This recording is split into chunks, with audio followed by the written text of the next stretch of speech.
Vous avez été un des seuls médias, en tout cas à ma connaissance, le premier média non communautaire français à parler de l'affaire Al-Doura. Bon. Mm. Ça a été très remarqué, notamment dans les milieux pro-israéliens, d'autant plus que vous-même, vous êtes connu pour ne pas être pro-israélien.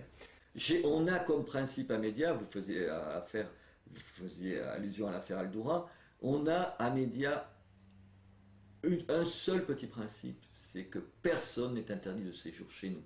On avait interviewé, on a donc, vous le disiez, Philippe Karsanti, c'était la première fois qu'il était interviewé, en gros dans un média non communautaire, ce que vous disiez, mais on avait interviewé, comment il s'appelle, le journaliste de France 2, Anderlin. Charles Anderlin. Je le connais depuis 20 ans et j'oublie son nom. On n'avait pas interviewé, mais il y avait eu au moins 2 ou 3 papiers dans Média qui avaient en gros pris la défense de Charles Anderlin. Je vous fais court, c'est à peu près ça. Et quand Philippe Karsanti est venu et m'a dit Robert, est-ce que vous trouvez ça normal que je n'ai pas, j'ai pas pu m'exprimer chez vous? J'ai dit mais c'est vous qui avez raison. Parce qu'on fait des... Et il fallait qu'il s'exprime.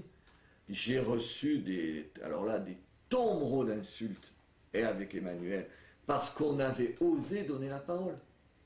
Nous menaçant de procès avant même avant même que le papier passe.